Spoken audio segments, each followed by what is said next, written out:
Assalamualaikum warahmatullahi wabarakatuh. Perkenalkan, nama saya Ilham Arifin Sugianto dari program studi Sistem Informasi dengan NPM 250820101228. Pada video kali ini saya akan mendokumentasikan mengenai proses instalasi serta penggunaan dasar aplikasi Bizagi Modeler sebagai bagian dari tugas mata kuliah analis proses bisnis. Dalam video ini saya akan menjelaskan mengenai pengertian proses bisnis, apa itu BPMN, apa itu Bizagi Modeler, serta bagaimana proses instalasinya. Lalu saya akan menjelaskan tentang tools dan fitur apa saja di Bizagi Modeler. Serta nanti akan ada sedikit studi kasus untuk mengimplementasikan pemodelan proses bisnis secara lengkap. Tujuan dari pembuatan video ini adalah untuk memahami bagaimana proses bisnis dapat dimodelkan secara sistematis menggunakan standar internasional. Sebelum masuk ke aplikasi, kita perlu mengetahui terlebih dahulu tentang apa itu proses bisnis. Proses bisnis adalah serangkaian aktivitas atau langkah yang dilakukan secara terstruktur untuk mencapai tujuan tertentu. Contohnya, proses pembelian barang, proses pendaftaran mahasiswa, proses pemesanan makanan, dan lain sebagainya. Nah, di mana proses-proses ini yang merupakan sebuah rangkaian aktivitas yang dilakukan secara terstruktur untuk mencapai tujuannya masing-masing. Itulah yang dinamakan sebagai proses bisnis. Lalu dalam dunia sistem informasi, memahami proses bisnis ini tuh merupakan hal yang sangat amat penting karena sistem yang dibangun harus sesuai dengan alur kerja yang ada. Jika kita tidak memahami proses bisnisnya, maka sistem yang dibuat bisa salah arah. Untuk memodelkan proses bisnis, kita menggunakan standar yang disebut BPMN atau Business Process Model and Notation. BPMN adalah standar internasional yang digunakan untuk menggambarkan alur proses bisnis untuk dalam bentuk diagram. Tujuan dari BPMN Tujuan dari BPMN sendiri adalah agar proses bisnis itu bisa dipahami oleh manajemen, analis sistem, developer, serta stakeholder. Dengan BPMN, semua orang menggunakan simbol yang sama sehingga tidak terjadi kesalahpahaman. Bizagi Model sendiri adalah sebuah aplikasi yang digunakan untuk membuat diagram sesuai dengan standar internasional BPMN. Alasan kita menggunakan Bizagi sendiri adalah karena aplikasi ini tuh merupakan aplikasi yang gratis, lalu user friendly, menggunakan standar BPMN secara resmi dan digunakan dalam dunia industri. Bizagi sendiri membantu kita membuat proses bisnis yang rapi, terstruktur, serta sesuai standar. Baik, masuk di proses selanjutnya yakni instalasi aplikasi Bizagi Modeler. Di sini saya menggunakan Google Chrome. Oke, lalu ketik saja di Google untuk Bizagi Modeler. Nah, ada berbagai macam website untuk mendownloadan dari aplikasi tersebut. Namun di sini saya menyarankan untuk mendownloadnya di website dari Bizaginya sendiri yang bernama www.bizagi.com. Oke, kalau kita tekan start free.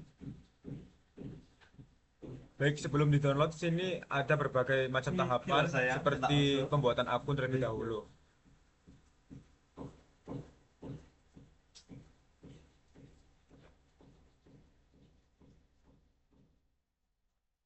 Kita masuk ke akun Google. Karena saya udah pernah login, jadi di sini untuk mendownload aplikasi langsung diarahkan ke dalam website tampilannya seperti ini. Kita tekan download let's.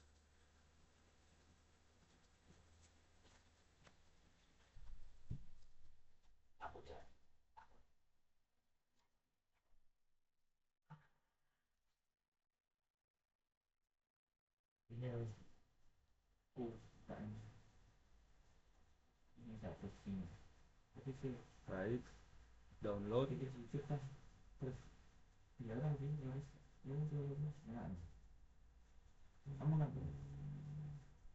Baik, sembari kita tunggu download, kita cut video.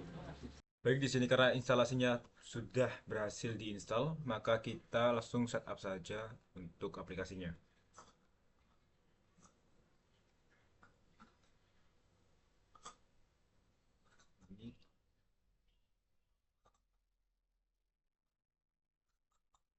Oke, kita oke aja menggunakan bahasa Inggris.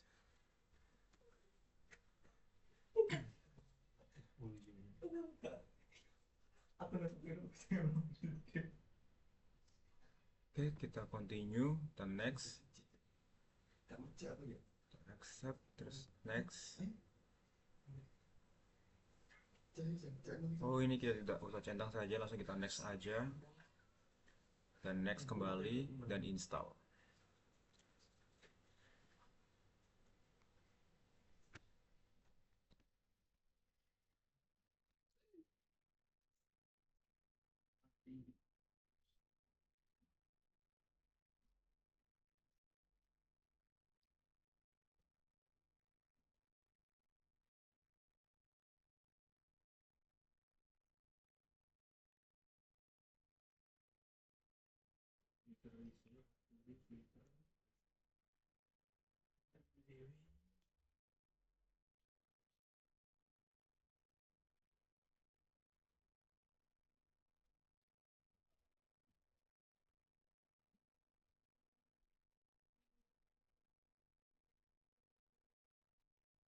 Oke, karena aplikasi telah berhasil diinstal, kita tekan finish aja.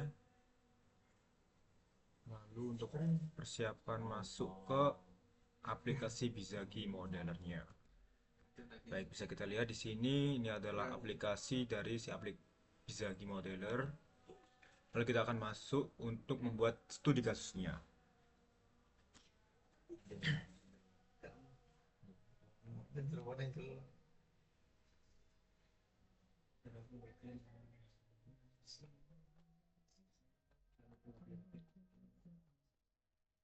Akan meracik obatnya, oleh karena itu kita memerlukan teksnya itu di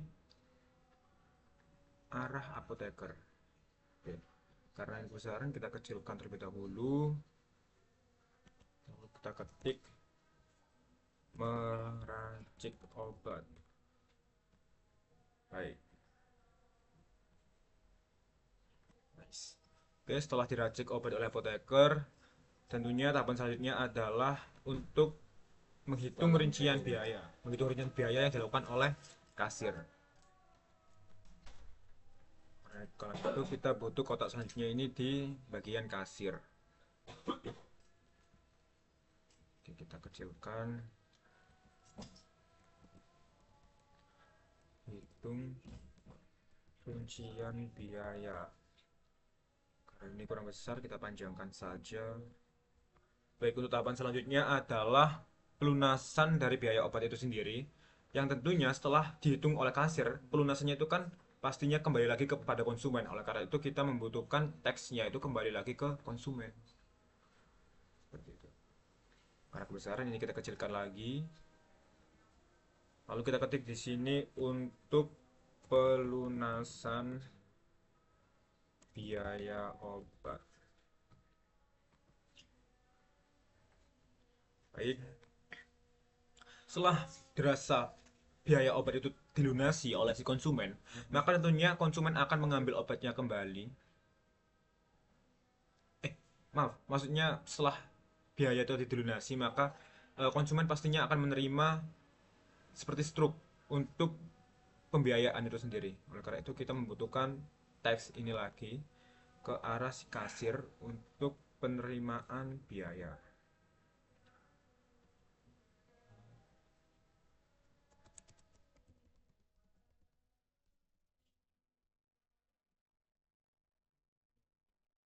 Karena kurang panjang, kita panjangkan. Lalu ini sepertinya kurang panjang juga. Kita kembali panjangkan. Baik, setelah biaya kembali terima oleh si kasir, maka konsumen pasti akan mendapatkan obatnya karena telah melakukan pembayaran yang telah divalidasi oleh pihak kasir. Oleh karena itu, kita membutuhkan teks kembali untuk diarahkan kepada konsumen yang memberikan arahan untuk penerimaan obat. Penerimaan obat yang sesuai resep dokter. Seperti itu. Kita panjangkan dan selesai. Nah, ini merupakan sebuah runtutan studi kasus jikalau dalam penjualan obat di apoteker. Setelah resep dan obatnya ini telah diterima oleh konsumen, tentunya kita akan mengakhiri studi kasus ini yang ditandai dengan lingkaran berwarna merah ini yang bernama end event, seperti itu. Oh, lebih mudah seperti ini sebenarnya. Oke, kita hapus.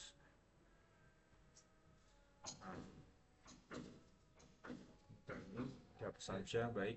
Ini kita diakhiri lagi di konsumen karena kan yang awal dimulai dari konsumen untuk membawa resep dari dokter, lalu konsumen hanya akan melakukan pembayaran pelunasan biaya obat itu tadi, langsung penerimaan obat, dan akan diakhiri lagi oleh konsumen, seperti itu. Ini merupakan sebuah runtutan studi kasus dari penjualan di apoteker.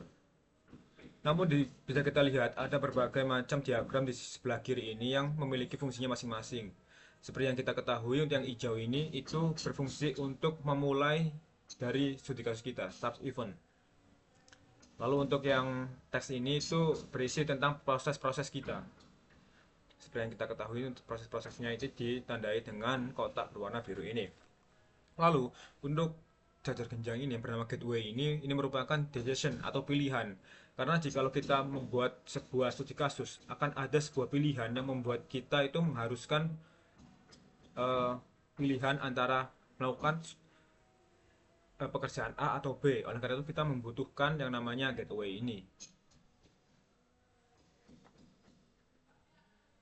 Lalu subproses ini objek dan aktivitasnya itu di lain aktivitas yang lain. Seperti itu. Saya kurang mengetahui lebih detail untuk subproses. Namun untuk yang intermediate event ini gunakan ketika mengkonfirmasi. Sebenarnya kita bisa menggunakan intermediate ini di dalam studi kasus kita. Namun karena saya rasa penggunaan diagram di studi kasus kita ini cukup disampaikan di sini saja, maka saya lebih prefer menggunakan diagram seperti ini saja. Lalu untuk macam line, 3 line ini juga memiliki fungsinya masing-masing. Seperti di sini asosiasi. Asosiasi ini memberikan semacam garis untuk kita bisa memberikan teks tambahan. Misal kita menyiapkan obat sesuai dokter di sini. Hitung ringkas saya. Misalnya kita ambil contoh apa ya? Ini, misal di pelunasan biaya obat. Jika kita ingin menambahkan sebuah rincian detail kecil tambahan, misal berapa pelunasannya itu, maka kita bisa tambahkan di sini yang namanya sebuah annotation. Nah, annotation ini ibaratnya sebuah kayak kertas kata-kata tambahan lah. Lalu annotation ini ditandai lagi dengan garis yang bernama association.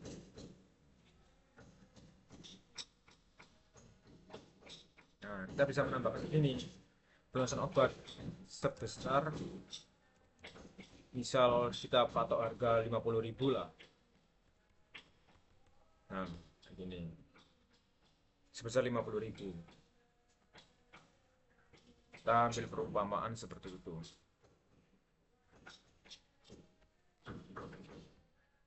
Lalu untuk garis yang titik-titik selanjutnya ini yang bernama message flow.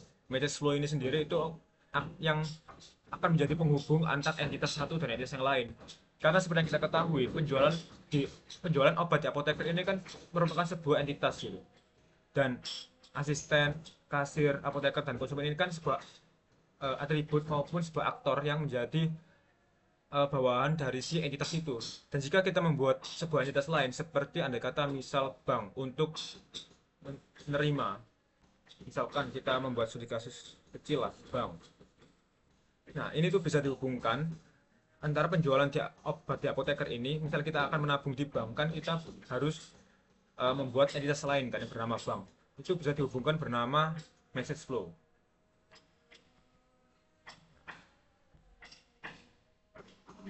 Ini seperti ini kita hubungkan. Nah, ini merupakan guna dari si message flow ini akan menghubungkan entitas satu dengan entitas lain, seperti itu. Dan untuk memvalidasi apakah proses kita ini sudah dikatakan berhasil atau enggak, kita itu bisa menggunakan yang namanya validate. Validate ini bisa ditandai jika proses kita itu berhasil. Jika di validate ini mengatakan bahwasannya validate without error, yang artinya validasi ini tidak ada error.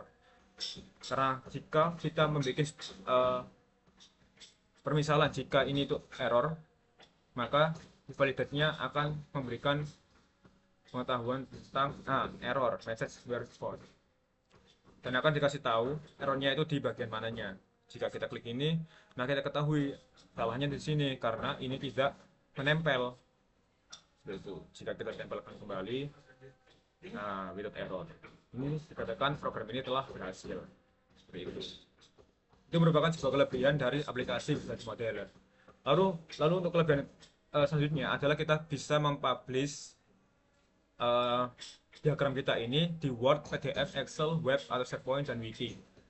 Yang misalkan kita publish di Word. Oke, kita next saja. Oke, kita add all. Lalu kita next. Dan di sini bisa kita pilih untuk yang kita publish yang apa saja. Namun karena saya ingin memberikan contoh untuk mempublish semuanya, maka kita pilih select all. Oke, kita next. Kita next kembali. Oke, mau dalam bentuk landscape atau portrait. Nah, ini saya beri contoh untuk landscape saja. Kita publish, lalu kita save. Maka selanjutnya kita akan diarahkan ke dalam Microsoft Word seperti itu. Itu merupakan sebuah kelebihan dari si aplikasi ini. Maka laporan kita telah berhasil dibuat, meskipun ya masih ada kesalahan lah. Tapi secara overall ini untuk laporan memudahkan mahasiswa maupun teman-teman sekalian untuk bisa memudahkan dalam pembuatan bisnis secara diagramnya. Seperti itu. Oleh karena itu, mungkin sekian penjelasan yang biasa saya sampaikan. Kurang lebihnya saya mohon maaf. Assalamualaikum warahmatullahi wabarakatuh.